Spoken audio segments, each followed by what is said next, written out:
Allah jelaskan di ayat itu apa keinginan orang yang sudah mati.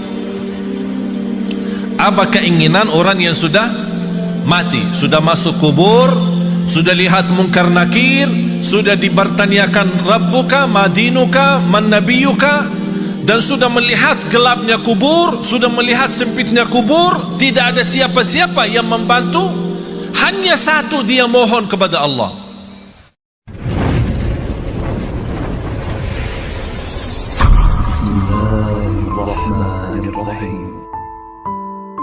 Allah Subhanahu wa ta'ala menjaminkan kita bisa selamat dari kecelakaan dan kerugian itu dengan iman kita dan amal salih, sebagaimana firman Allah Subhanahu wa ta'ala di suratul Asr, dan saya yakin Bapak Ibu semua hafal. A'udzu billahi minasy syaithanir rajim. Bismillahirrahmanirrahim. Wal 'asr innal insana lafi khusr illa alladhina amanu wa 'amilus salihati wa tawasaw bil haqqi wa tawasaw bis sabr. Sadaqallahul azim. Semua manusia, sambil Allah bersumpah, semua manusia dalam keadaan merugi. Innal insana, walaupun disebutkan al-insan itu satu, tapi yang dimaksud jenis manusia, seluruh manusia dalam keadaan merugi. Artinya merugi apa? Celaka dunia akhirat, tidak selamat dunia dan akhirat. Kenapa mereka tidak selamat? Karena mereka dengan segala kenikmatan yang diberikan oleh Allah tidak digunakan untuk mendekatkan diri kepada Allah. Tapi siapa ya Allah yang selamat dari kerugian itu dan dari kecelakaan? Yang memiliki 4 sifat. Illa alladhina amanu. Bisa terjamin tambahan iman dengan tambahan ilmu. Semakin tinggi ilmu kita, semakin kuat iman kita. Kenapa sekarang umat Islam zaman ini lemahnya iman? Karena kurang ilmu, bodohnya agama. Kewajiban orang tua punya kewajiban yang begitu berat. Saya tidak minta harus anda membina anaknya sampai harus hafal 30 juz, tapi harus komitmen, harus disiplin. Setiap hari kita berduduk sama anak kita walaupun 1 ayat, supaya dia tertanam mencintai Al-Quran dan mencintai masjid. Kita hanya hafal, berintahkan anakmu 7 tahun, berintahkan anakmu salat. Kalau sudah 10 tahun tidak mau salat, mukullah dia supaya bisa salat. Semestinya sebelum kita berintahkan, ini berintah kalau sudah 7 tahun. Maksudnya Rasul apa? Sebelum memerintahkan, biasakan dia dulu supaya terbiasa. Artinya apa? Sejak dia kecil, masih di bawah 7 tahun, kita boleh membiasakan dia untuk bisa salat, untuk bisa membaca Al-Quran. Sampai kalau sudah 7 tahun, kita tidak punya, sebelumnya tidak punya kewajiban untuk memaksa atau memerintahkan. Tapi kalau sudah 7 tahun, baru mulai tugas baru adalah memerintahkan. Tapi supaya perintah itu bisa diterima dengan baik dan senang, kalau sebelumnya sudah membiasakan dia cinta Al-Quran dan cinta masjid, baru akan ringan menerima perintah dari orang tua. Anak salat, ya salat. Kalau benar-benar kita cinta dan sayang anak kita, ingat firman Allah Subhanahu wa ta'ala, ya ayyuhalladzina amanu qu anfusakum wa ahlikum nara. Kita sebagai orang tua punya kewajiban berjuang untuk melamatkan anak kita dari neraka jahanam. Bukan sekolah yang bagus. Apa artinya sekolah tinggi, kuliah yang terbagus, bahkan bisa keluar negeri, tapi na'udzubillah di akhirat masuk neraka. Apa itu perjuangan? Illa alladhina amanu, mendasarkan iman. Dan semakin ilmu kita baik, semakin banyak mengenal Allah, semakin banyak mendalami Asmaul Husna, semakin banyak memahami Asmaul Husna, semakin tahu keagungan Allah Subhanahu wa taala, kita semakin mendekatkan diri kepada Allah dan semakin nikmat. Karena posisi iman naik turun. Bagaimana supaya naik terus? Ilmu yang bermanfaat. Pertama, ilmu yang sangat dianjurkan adalah ma'rifatullah, kita lebih mengenal Allah Subhanahu wa taala. Habis iman, amalun salih.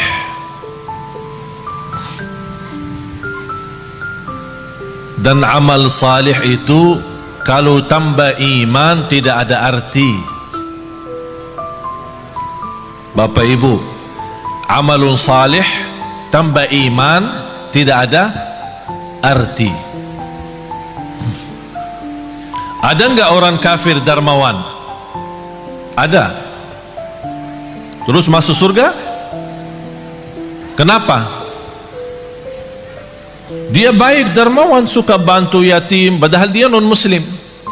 Bantu yatim, bahkan bisa salurkan uang bangun masjid.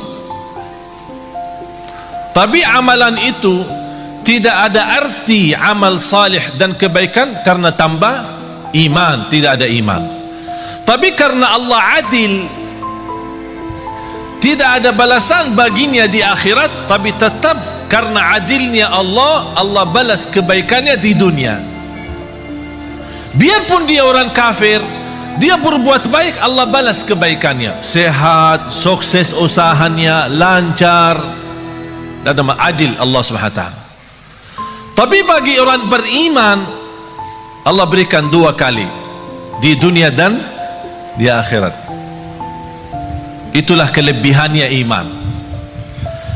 Oleh karena itu, kalau kita membaca Al-Quran, selalu amal salih terlibat dengan iman. Amanu wa amilu, amanu wa amilu. Kalau tidak ada iman, tidak ada arti amal salih. Dan amal itu harus salih, bukan semua amal. Ada orang mewakafkan tanpa jualan minuman keras lillahi ta'ala. Amal kan? Saya nawaitu beramal. Oleh karena itu tidak boleh dinamakan amal jariyah, tapi dinamakan sedekah jariyah. Karena amal jariyah, amal yang dimaksud macam-macam, ada yang baik, ada yang buruk. Wa amilus salihat. Bapak Ibu, di antara amal salih yang sangat berguna bagi kita hidup maupun mati adalah sedekah. Terjamin berkah harta karena sedekah. Semakin banyak harta kita, semakin sedekah banyak, semakin berkah. Istilah berkah bukan artinya harta kita banyak. Walaupun harta kita sedikit, tapi karena sudah di dalamnya ada kata berkah, harta yang sedikit itu sangat berguna untuk kebutuhan kita. Ada orang kaya raya saya kenal tapi stres. Kaya raya, punya pesawat pribadi, rumahnya di mana-mana. Pas ketemu sama saya, pas isi acara di rumahnya, habis mulai tamu keluar, dia ajak saya ke dalam. Saya mau ngobrol sama saya. Pas begitu masuk, ada kantor pribadi beliau di dalam rumahnya. Begitu tutup pintu, malah dia peluk saya dan menangis. Pak, kenapa menangis?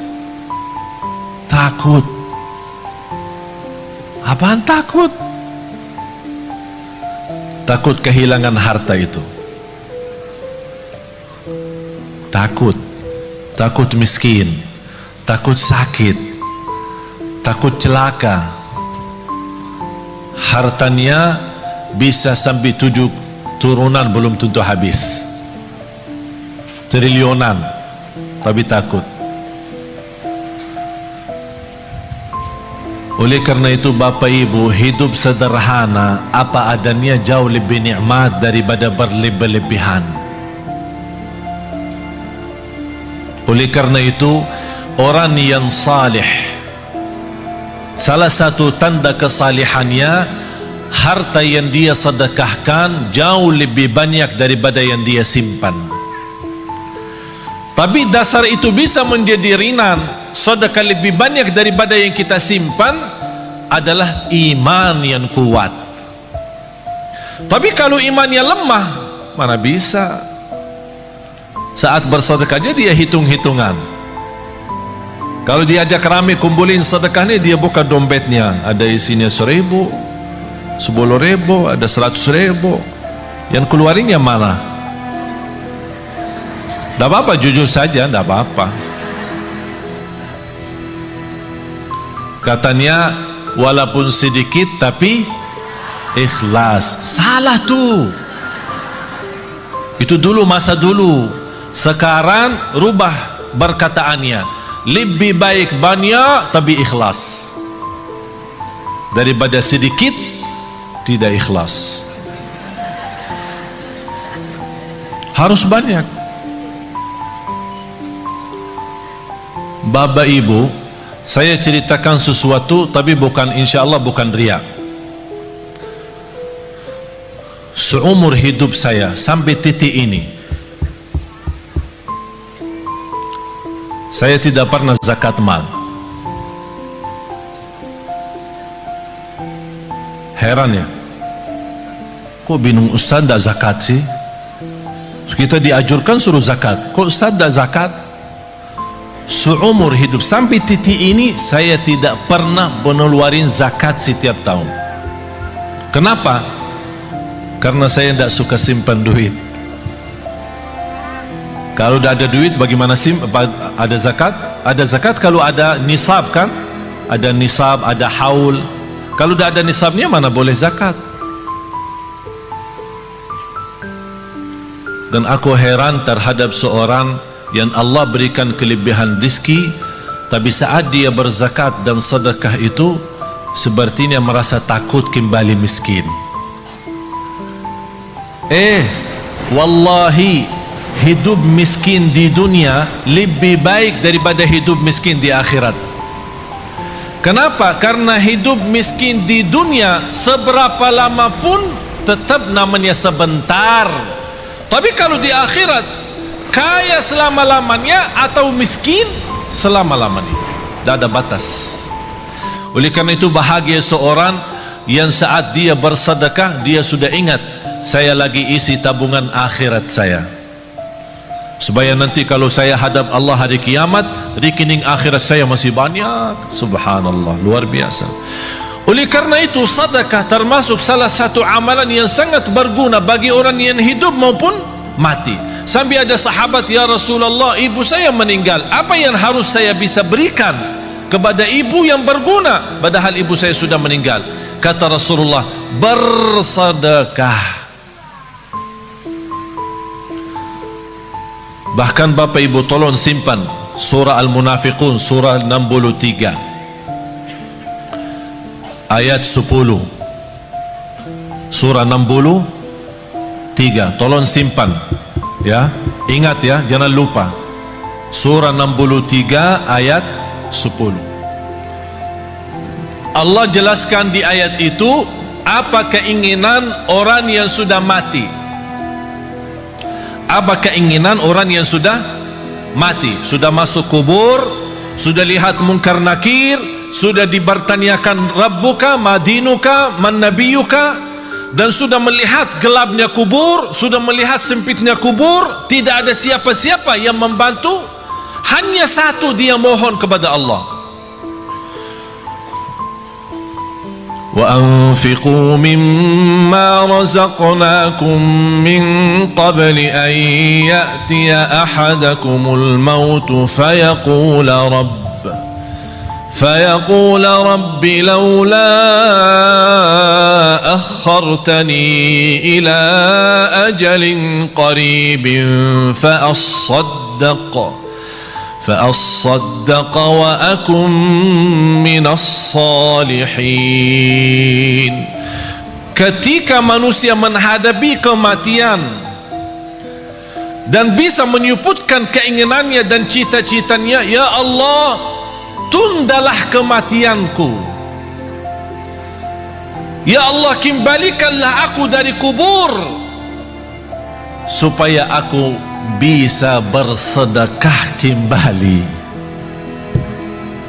Bukan bisa salat malam, bukan bisa baca Quran, bukan bisa puasa Isnin Kamis, bukan bisa berbakti baik sama orang tua, bukan supaya saya bisa haji umrah, bukan saya bisa nikmati Ramadan. Semua itu baik, tapi satu yang dia sebutkan, supaya saya bisa bersedekah kembali. Kenapa? Ulama menjelaskan, kenapa orang yang menghadapi kematian dan masuk kubur ingin kembali ke dunia untuk hanya bisa bersedekah lagi?